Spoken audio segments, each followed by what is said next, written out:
And we must take all steps necessary to slow the spread of COVID-19. So as the pandemic hit and many of our events got canceled, what became obvious was that the needs of the community, the needs of the youth, the needs of bringing Yiddishkeit and Torah to the youth and bringing happiness and inspiration to the community had to change. And the methods had to change.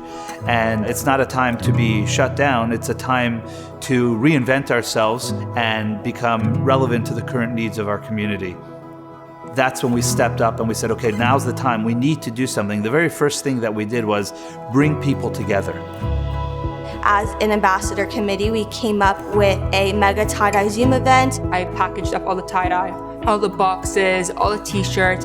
That way, when people came here, it was much easier for them to just come and grab a bag and then do it straight from home. Just to see people's faces, just to do an activity and know that, the world around them, we're all in this together, we're gonna be okay, let's give each other encouragement. It was a very important thing. The feedback I got from so many parents and so many young people was like, Rabbi, we need that. We just need to have that communication. We need to talk to people. We need to hear people's voices. At that time, in April and May, there was none of that going on. People were losing their jobs, people didn't have money, people were going through very difficult times. Within 2 weeks of when the whole COVID started, we formed a chesed group on WhatsApp. 25 people stepped up and said, Rabbi, if there's someone in need, count me in. JYN was the first one out there that said, okay, we have to do something, and that's probably why I became involved in that first.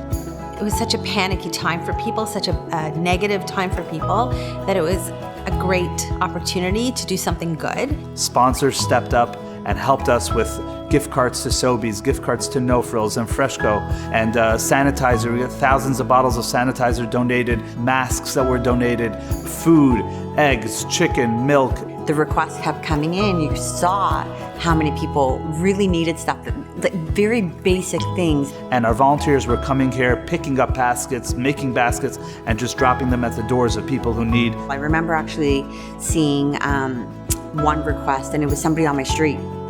It surprises you, right? Because you don't know, and you see these stories about people who are just going through so much. The thought of my own grandparents, that they would have to go out in this time and risk getting sick or not being able to see them again, it's troubling. Canada, the world was stopping, and JYN kept going. And then came Shavuos. No one's in shul. No one's hearing the Ten Commandments. This never happened before. I also reminded myself of a story of the plague at the time of the Baal Shem Tov, when people were dying of the plague. And the Baal Shem Tov spoke about the fact that writing the Torah brings spiritual healing and strength and protection to the Jewish people, and encouraged everybody to participate in writing a Torah. I said, you know what?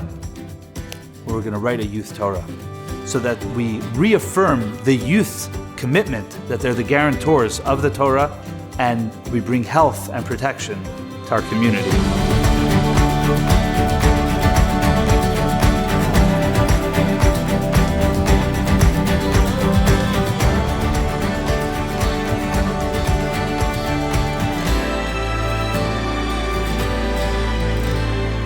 In the summer, I believe it was June, one of the Vaughan City Councillors, Rosanna Di Francesca, contacted Rena to say that she wanted to serve meals to our frontline staff. We explained to her that all of our locations are kosher and we had to have kosher food. So we immediately thought of Rabbi Shmuley and the kosher pickle truck, and he immediately agreed to come and help us out.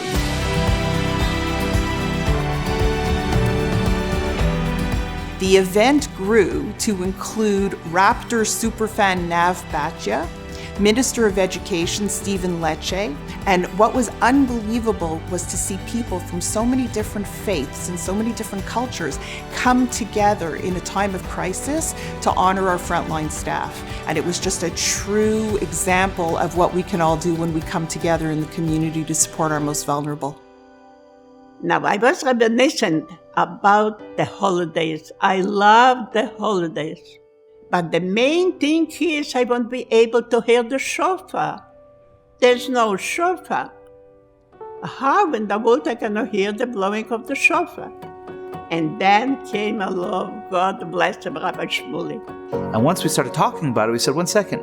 I could go to 5, 6, 7, 8 places to blow the shofar outside in a safe way, and I'm sure there's many other rabbis in the community who would do the same. Let's put up a website and see what happens. And literally in days, it turns from 3 to 10 to 20 to 300 to 500 to 600, almost 600 volunteers volunteered to go to 6, 7, 8, 10 places to blow the shofar.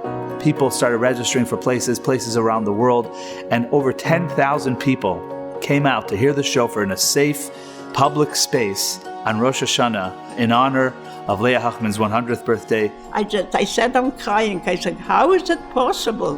How is it possible? So many people. And then I hear from Chicago, and I hear from New York, and I hear from Israel, from my grandson. You want to know how I felt? I cannot describe it even. It's impossible to put it into words. It's a beautiful message that the heart of the Jewish people is alive and well. And anyone who ever doubted it for a second, know that no pandemic, no COVID could stop the fire and the passion that the Jewish people have for Yiddishkeit. And thousands of people came out to hear the shofar, and how much it meant to them is a message for us and the community leaders around the world to know that the Jewish people, Am Yisrael Chai, and we hope for a day that we'll all be together to hear the shofar of Mashiach in Yerushalayim. One word came out from my mouth, that I am missing the shofar. And that's how it all began.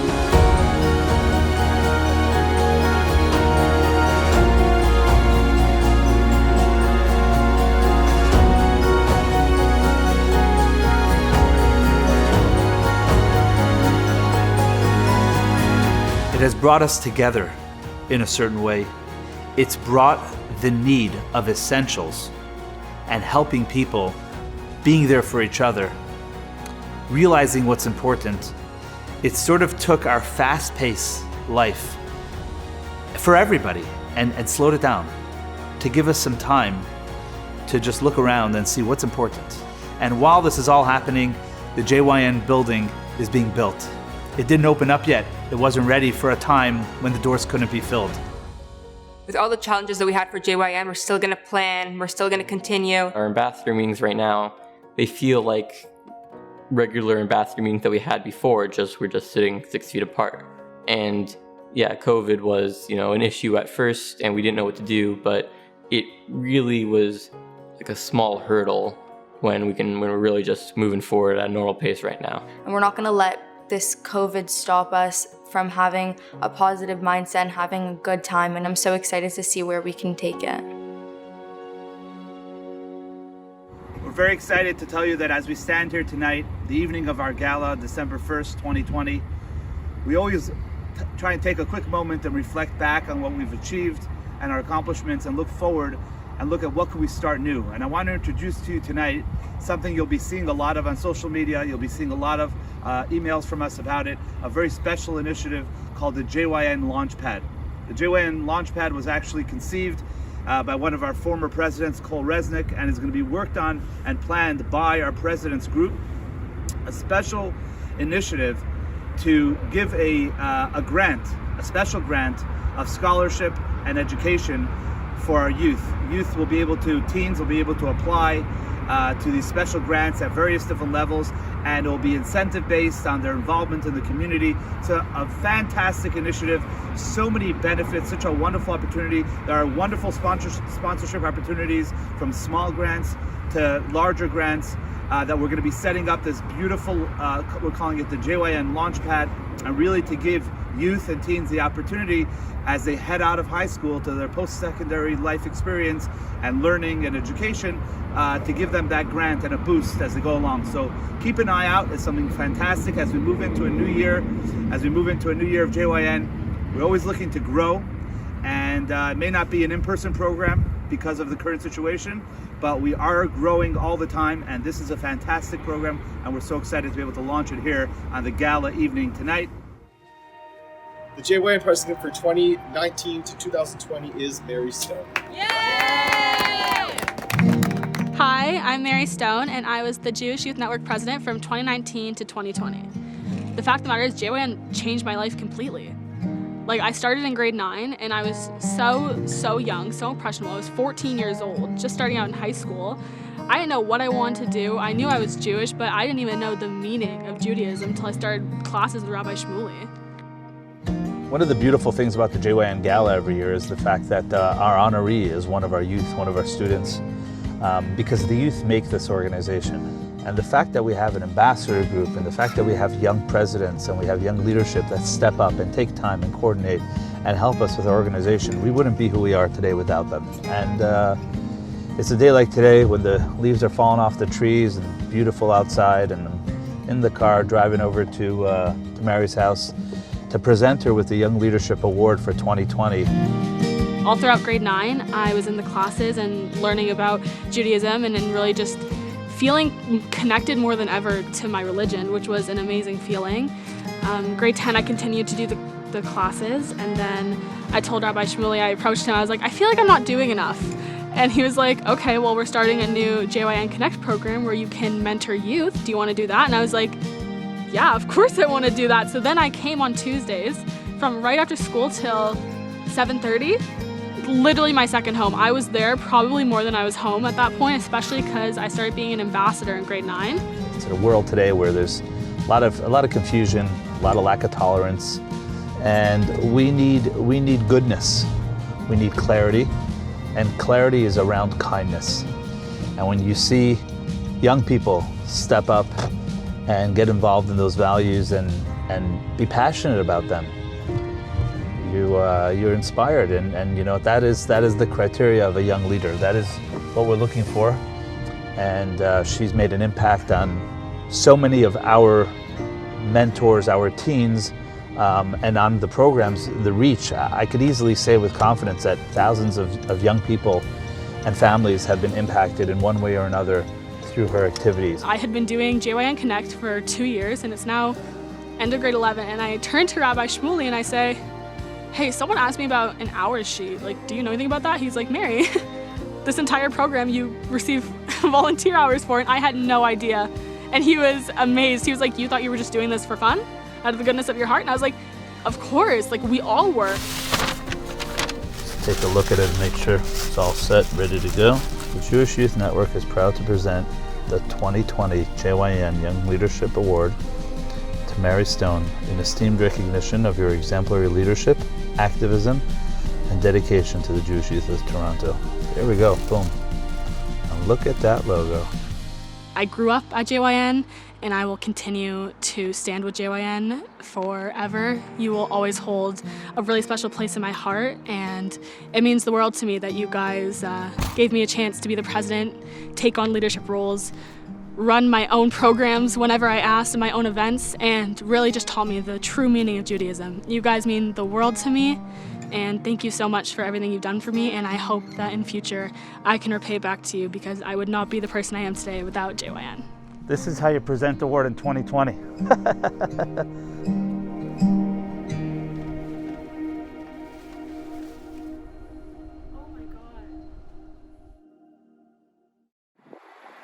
So we are live here, enjoying Kosher Pickle. Thank you to everybody who came out tonight.